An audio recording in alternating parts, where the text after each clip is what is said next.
Hello everyone, this is your subject Trends, Networks, and Critical Thinking in the 21st Century Culture. This is a specialized subject under the strand Humanities and Social Sciences.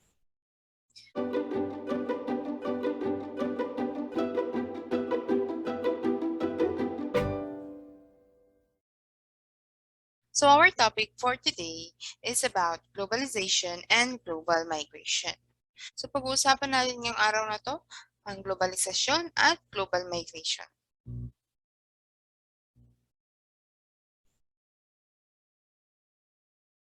So let us first define what is globalization.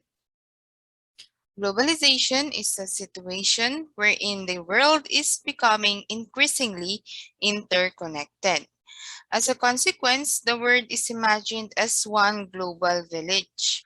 Globalization eliminates spatial barrier. An event that is happening in one part of the globe can be experienced by the rest of the world through the network technologies of the media. So globalization, for short, is becoming as one world. We are being connected from one country to another country through factors, pwedeng by people, by culture, language, technology. Those are part of globalization. So, for short, globalization ay pagkakaisa, pagiging konektado ng isa't isa globally. Globalization has various aspects which affect the world in several different ways. So, ano ba ang mga nakakaapekto sa globalisasyon? The first one is industrial globalization. Development of worldwide production markets and broader access to a range of foreign products for consumers and companies involving particular movement of material and goods between and within national boundaries. So ang mga produkto ay nakakarating mula sa isang country to another country. Those are part of industrial globalization. Paano? Because of export-import ng mga products. Yun. Nagkakaroon tayo ng unity. Na-experience natin ang mga produkto ng Amerika, na-experience naman ng Amerika ang mga produkto natin. So those are part of industrial globalization. The movement of material. Financial globalization. Development of worldwide financial markets and better access to external financing for borrowers. So, yung money naman, financial globalization, nagkakaroon na tayo ng Philippine Stock Exchange, mga ganun, or yung katumbas ng pera natin ay meron siyang katumbas in dollar, pwedeng euro. Economic globalization. Establishment of a global common market based on the freedom of exchange of goods and capital. So, ang industrial globalization at economic globalization ay halos pareho lang. Pertain to products, materials, market. Mga produkto, raw materials man, or byproducts, or final product. So, ganun ang industrial globalization and economic globalization. Those things affects our interconnectedness to each other. Political globalization. Creation of international organizations to regulate the relationships among government and to guarantee the right arising from social and economic globalization. So the political globalization, an example of that is a treaty. The United Nations. So we have the organizations that promotes globalization from one country to another. And treaties are written contracts from one country to another, parang kasunduan na ganito ang gagawin natin, ganito ang plano natin sa ating mga bansa, and paano natin i-solve ang mga problems that will arise soon. Informational globalization, increase in information flows between geographically remote locations. So because of technology, So technology falls under informational globalization. We are connected. So before we had internet connection, we are connected through paper and pencil only because of sending sending letters ganon to other people around the world. But now you can connect to someone just one click. You can chat someone from Canada, send them a message, call them like that. So because of technology, information globalization, we are connected with each other. Wala nang lugar sa mundo na hindi na aabot ng teknolohiya. So cultural globalization is sharing ideas, attitudes, and values across national borders. This sharing generally leads to interconnectedness and interaction between people of diverse cultures and ways of life. So as they say, our differences will grow us apart, but that's not the case right now of globalization.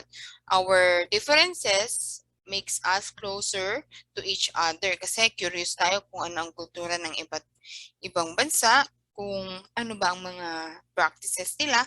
And because of our differences, it makes us closer to each other.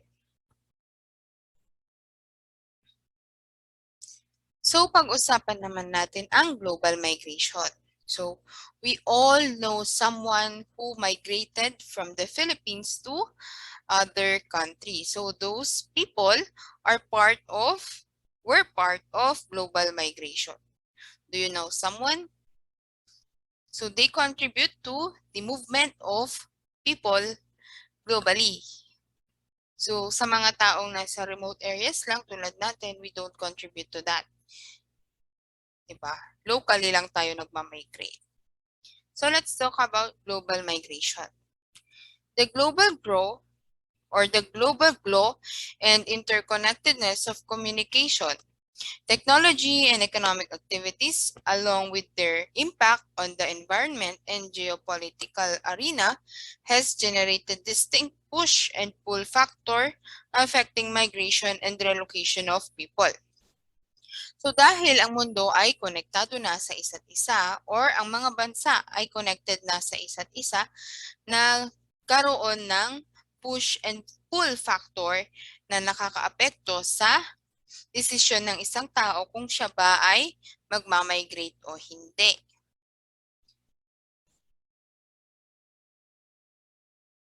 So what is global migration trend? Cross-border migration has persisted throughout history.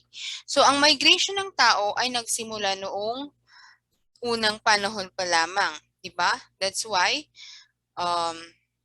noong Ice Age, nag-travel ang mga tao sa ice and pumunta sila sa iba't ibang bansa. So that mere example ay example ng migration noon pa.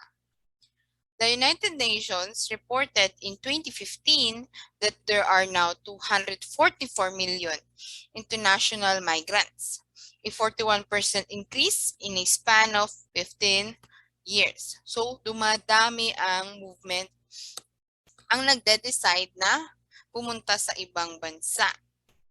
The number of international migrants are larger than the combined present population of the Philippines and Japan and will almost equal to the population of the largest Muslim country in the world, which is Indonesia. So ang population daw ng mga taong nagmamigrate ngayon ay combination ng Philippines and Japan. Mas malaki pa. Diba? Ang daming tao sa Pilipinas, ang daming tao sa Japan. Pero mas madami pang mga nagmamigrate.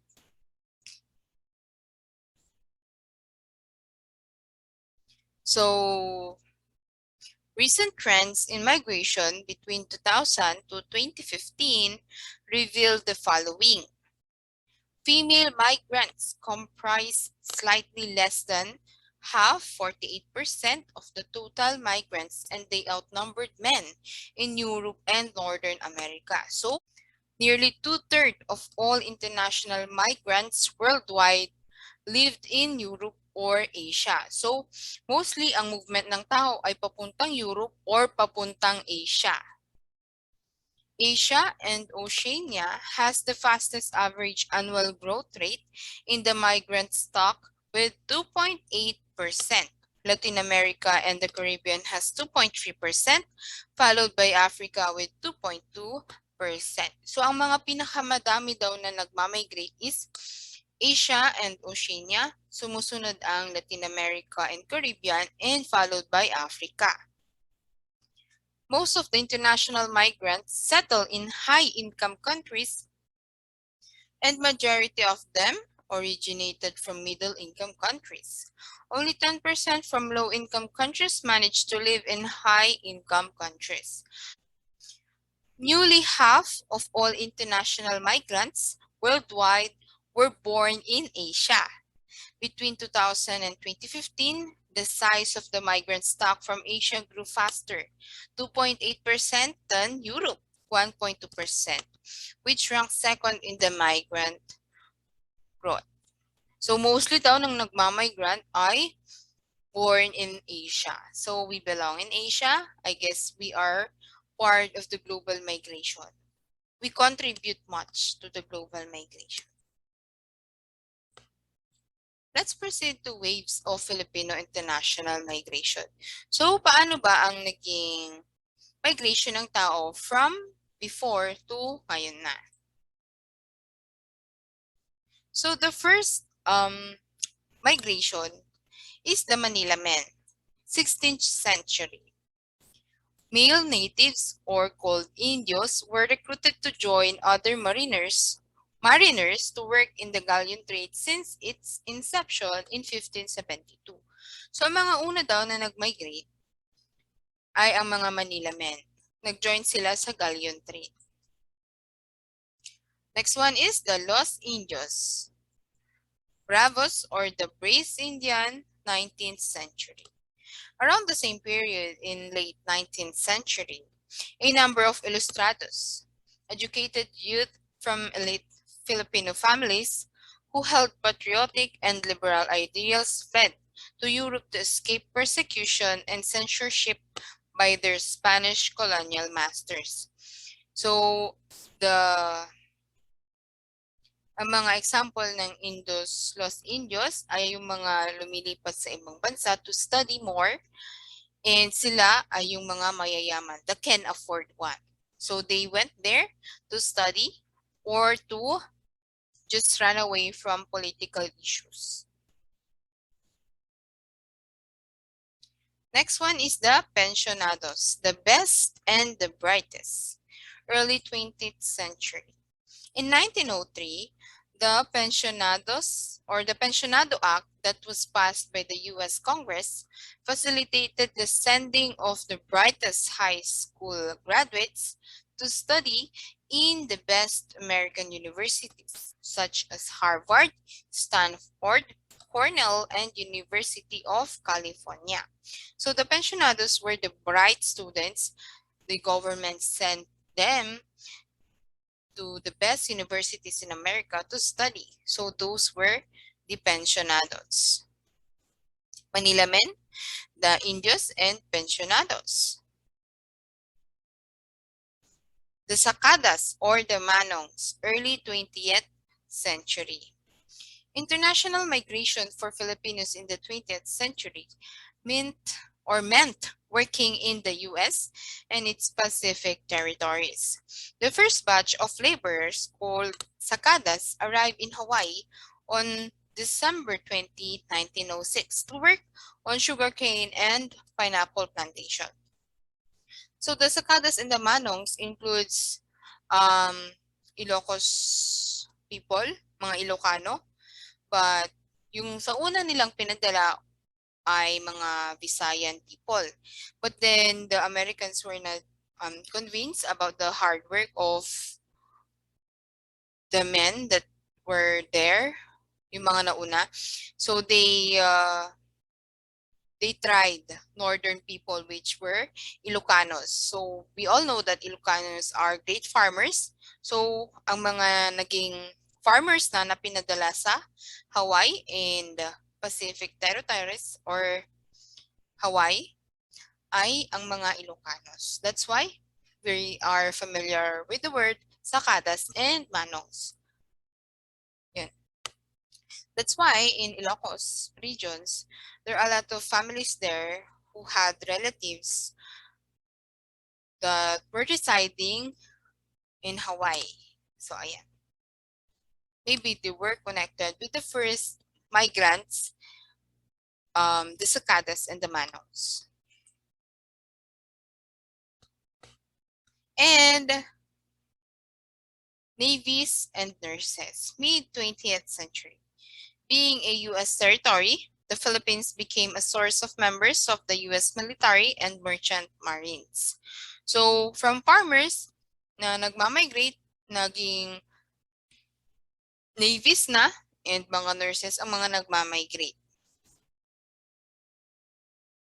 And now, the trend, the overseas contract worker.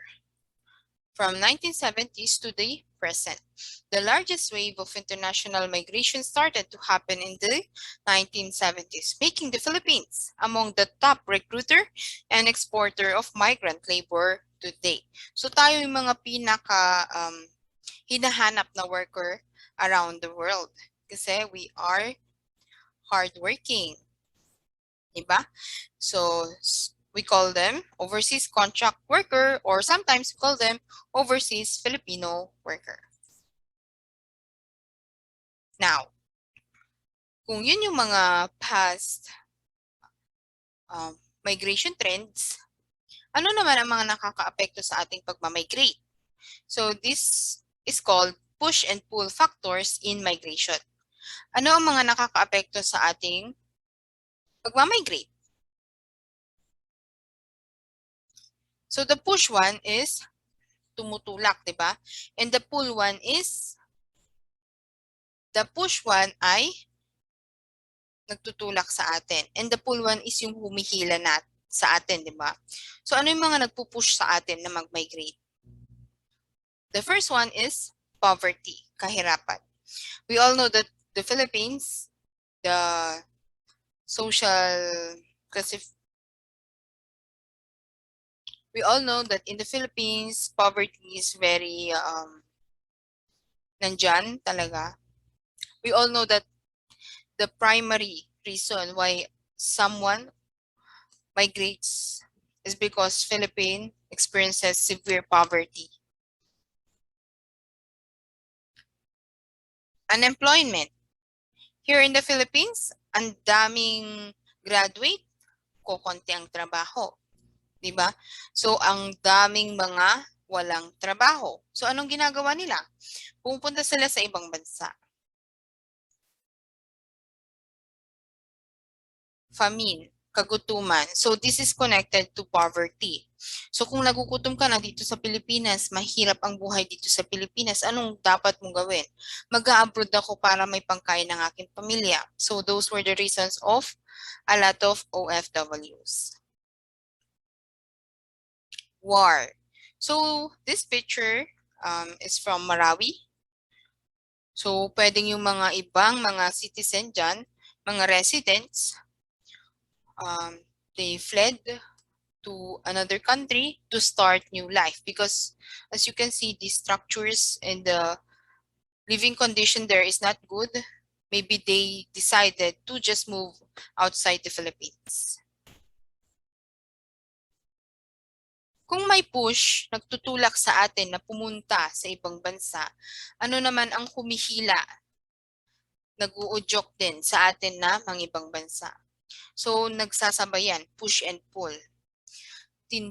Tinutulak ka ng Pilipinas kasi sa kahirapan, kagutuman, kawalan ng trabaho, pinupush ka ng Pilipinas na lumabas. Ano naman ang nangihila sa ibang bansa na dun dapat mag-reside ang isang migrant? Ang isang migrant, ang isang tao, di ba?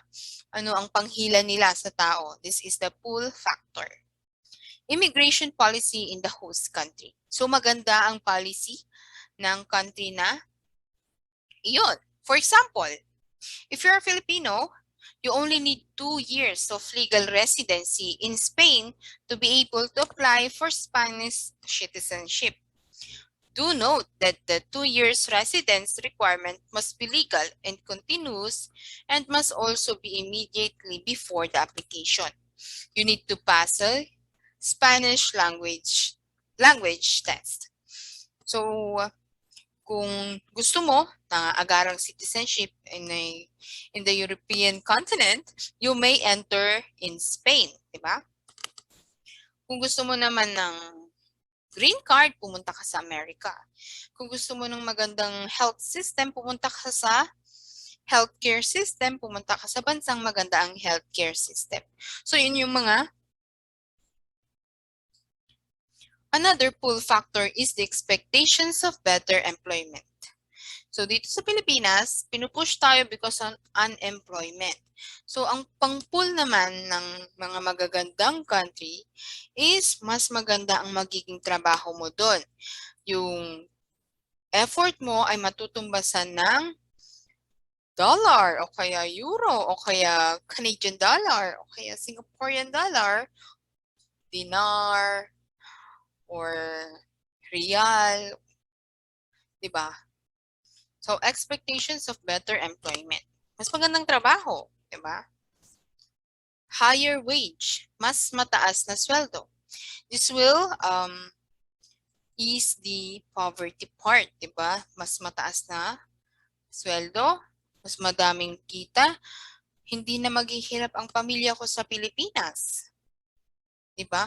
Mas magkakaroon na ako ng magandang buhay, mabibigyan ko na ng magandang buhay ang aking mga anak, ang aking pamilya, magandang bahay, and madami pa. And other countries provide higher wages. So, pwede yun yung pang-pull ng mga bansa sa mga migrant workers. Another one is language and culture. So, pwede ding nag-curious ka sa lifestyle ng mga tao sa Canada, kaya pupunta ka sa Canada, curious ka, maganda daw doon, sabi nila, pupunta ka naman. So, pwede din gano'n. So, an example of a push and pull factor is the exodus of Filipino nurses. Like unemployment, low wage, poor working conditions, and the pull factors would be the aggressive recruitment of healthcare facilities or agencies in the US and other countries. So ang push, ano ang mga nagtutulak? So ang push, ano ang mga nagtutulak sa mga nurses dito sa Pilipinas na pumunta sa ibang bansa? Unemployment. Walang mahanap na trabaho dito sa bansa. May mahanap man, mababa, 8,000 per month. Ganon. Poor working condition. Kulang ang facility ng ospital. Kanya-kanyang PPE. Ganon. Toxic. Ano ang nagpupul sa kanila sa certain na bansa? Good recruitment or ano ang nagpupul sa kanila? Aggressive recruitment of healthcare agencies. So, madaming job offer sa ibang bansa sa mga nurses. So, that is the pull factor sa Filipino nurses. So, let's talk about transnationalism. Transnationalism is a new concept that emerged from recent studies of migration.